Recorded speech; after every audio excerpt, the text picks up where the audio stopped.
दोस्तों, भगवान श्री कृष्ण ने बताया किन पापों के कारण मनुष्य को कुत्ते का जन्म मिलता है। मित्रों, प्रत्येक मनुष्य को उनके कर्मों के अनुसार उन्हें मृत्यु के बाद सजा भोगनी पड़ती है। जब उनकी सजा पूरी हो जाती है तो उन्हें पुनः पृथ्वी लोक पर दूसरा जन्म प्राप्त होता है। जो जैसा कर्म करता है उसे उसी प्रकार से दोबारा योनि प्राप्त होती है।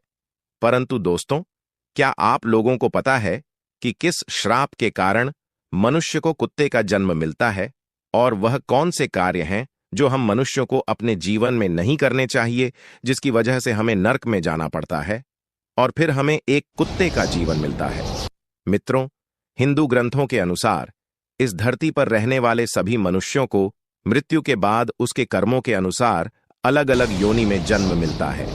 कुछ धार्मिक ग्रंथों में यह भी कहा गया है कि जो मनुष्य अपने जीवने में बहुत अधिक पाप करते हैं उन्हें एक ऐसी योनि में जन्म मिलता है जिसमें वे अपना दर्द किसी दूसरे को बता नहीं सकते और ना ही किसी के साथ बांट सकते हैं। और दोस्तों, आज मैं आपको यही बताऊंगा कि वह कौन से कार्य हैं जो एक मनुष्य को अपने जीवन में कभी नहीं करने चाहिए, नहीं तो उसे कुत्ते का जीवन मिलना तय है। नमस्कार दोस्तों, आप सभी लोगों से निवेदन है कि इस कथा को और कहानी को सुनने से पहले कमेंट बॉक्स में जय श्री कृष्णा लिखकर वीडियो को लाइक करके, चैनल को सब्सक्राइब करके बेल आइकन ऑल पर प्रेस कर लीजिए, जिससे आप सभी लोग प्राचीन कथाओं और कहानियों से जुड़े रहें। मित्रों, एक बार की बात है, भगवान श्री कृष्ण की प्रिय राधा रानी अपने सखियों के साथ में अपने नगर बरसाना का भ्रमण कर रही थी। पूरे गांव में उनका इधर उधर आना जाना लगा था। तभी एक घर के पास में देखती हैं कि एक लाचार कुत्ता कुछ खाने की तलाश में खड़ा रहता है। तभी उस घर से एक नौजवान आदमी लठ लेकर निकलता है और उस कुत्ते को दौड़ा दौड़ा कर मारता है। यह सब देखकर राधा जी से रहा नहीं गया। उन्होंने अपनी सखियों से कहा, मेरी प्यारी सखियां, आप सब अपने अपने घर को चली जाओ। अब मैं यहां से अपने प्रभु कान्हा के पास जाऊंगी और उनसे कुछ प्रश्न पूछूंगी। फिर वहां से राधा रानी भगवान श्री कृष्ण से मिलने के लिए चल देती हैं। इधर भगवान श्री कृष्ण अपने राजभवन में स्वर्ण से बनी हुई सिंहासन पर विराजमान थे।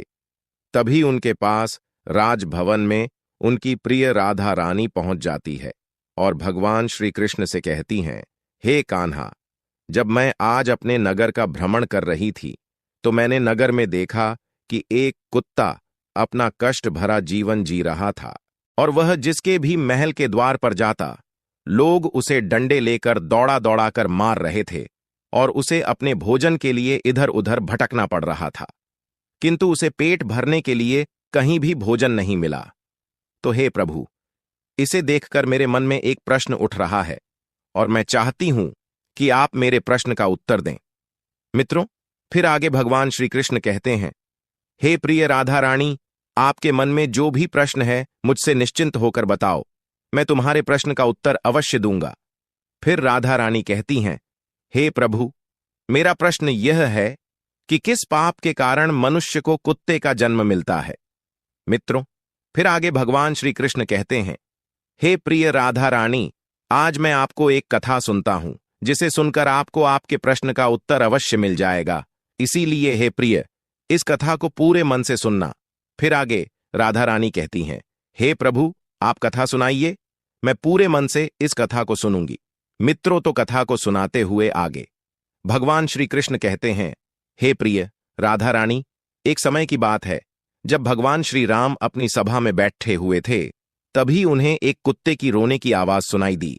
तभी सभा में मौजूद द्वारपाल ने कुत्ते को वहां से भगा दिया और अगले दिन फिर से वही कुत्ता उसी स्थान पर आकर रोने लगा और द्वारपाल ने इस बार भी उस कुत्ते को वहां से मारकर भगा दिया और सभा के तीसरे दिन भी वही कुत्ता उसी स्थान पर आकर फिर से रोने लगा। तो भगवान राम के मन में एक प्रश्न उठने लगा कि आखिर यह कुत्ता रोज रोज मेरे दरबार के बाहर ही क्यों रोता है। और फिर भगवान राम ने उस कुत्ते के रोने का कारण जानना चाहा और द्वारपाल से कहा कि उस कुत्ते को यहां बुलाकर लाओ। तो उस कुत्ते को बुलाने के लिए द्वारपाल उसके पास गए और बोले, प्रभु श्री राम ने आपको अपने दरबार में बुलाया है। तो कुत्ता बोला, हे मुनिवर, मुझे एक ऐसी योनि में जन्म मिला है जिसका मंदिर राजभवन, रसोई घर और गौशाला जैसे पवित्र स्थानों पर जाना मना है। तुम जाकर प्रभु श्री राम से कह दो कि वे स्वयं मुझसे मिलने के लिए यहां पर आ जाएं।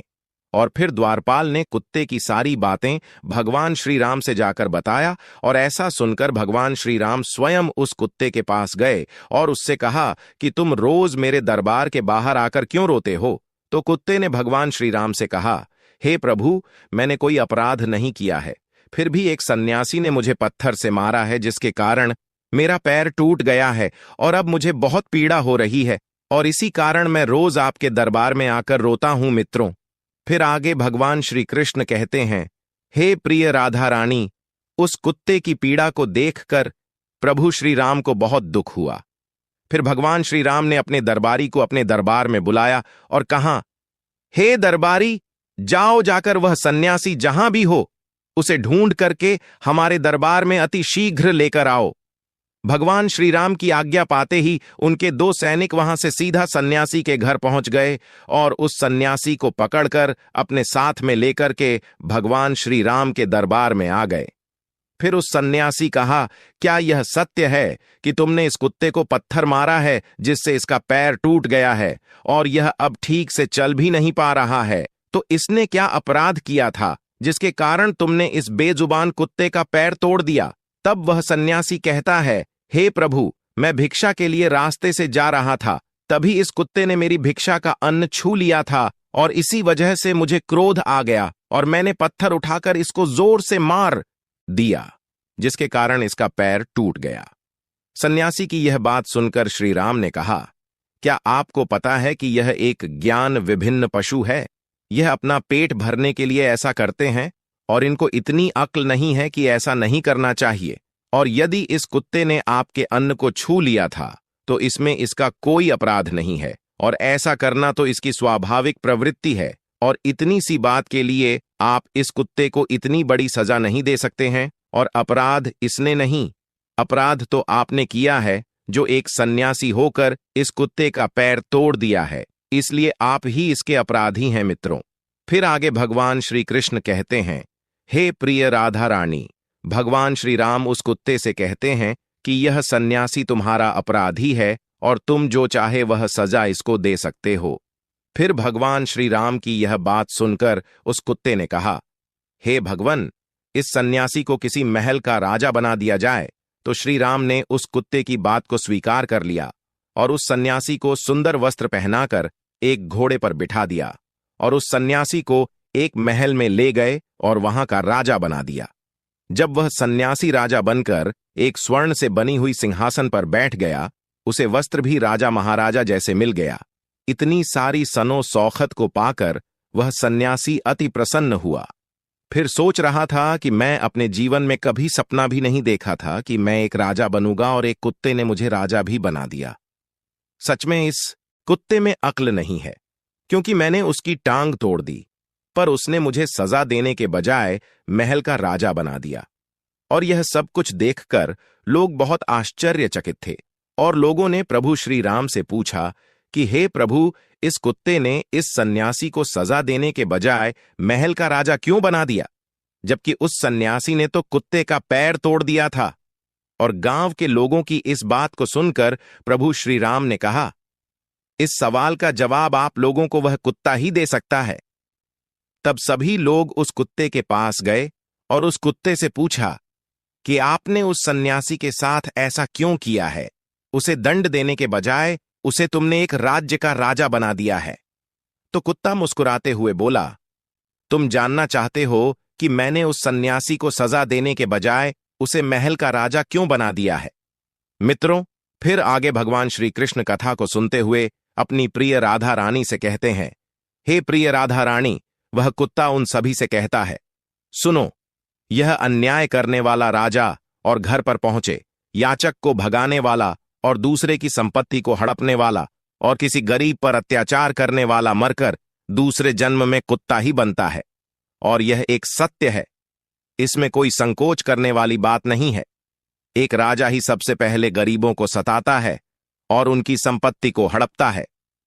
फिर आगे कुत्ते ने कहा, मैं भी पिछले जन्म में एक राजा था और मैंने गरीबों को खूब सताया था और उनकी मेहनत का धन खूब हड़पा था, और मैं भी लोगों के साथ बहुत अन्याय करता था और बेसहाय लोगों और गरीबों की जमीनों को हड़प लिए करता था और अपने से छोटे लोगों पर खूब अत्याचार करता था, जिसके कारण मुझे इस जन्म में कुत्ते का जीवन मिला है।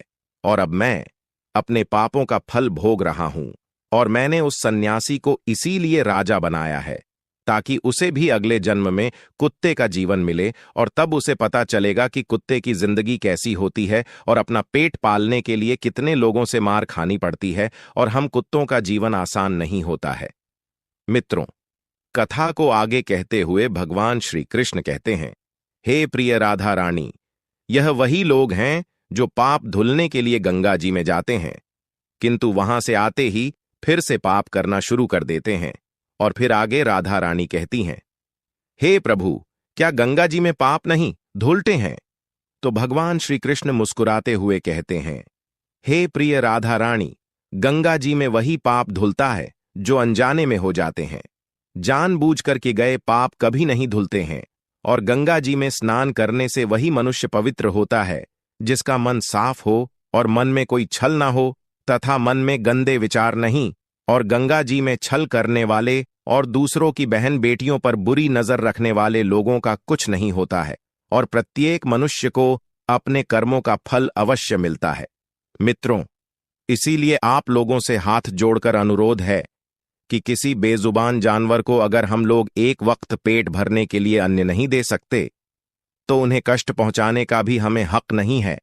और आप लोगों से मेरा हाथ जोड़कर निवेदन है कि किसी भी बेजुबान जानवर को कभी भी कष्ट ना दें।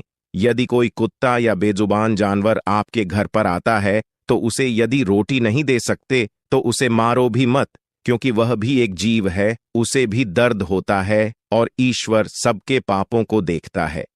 मित्रों, इस प्रकार से भगवान श्री कृष्ण ने अपनी प्रिय राधा रानी को बताया है कि कौन से पापों के कारण मनुष्य को कुत्ते का जन्म मिलता है। मित्रों, उम्मीद करता हूं आप सभी लोगों को यह हमारे द्वारा बताई गई कथा आप लोगों को पसंद आई होगी। अगर आप लोगों को यह कथा पसंद आई हो तो वीडियो को लाइक जरूर करें, और कमेंट में जय श्री कृष्णा लिखकर चैनल को सब्सक्राइब करके बेल आइकन ऑल पर प्रेस कर लीजिए।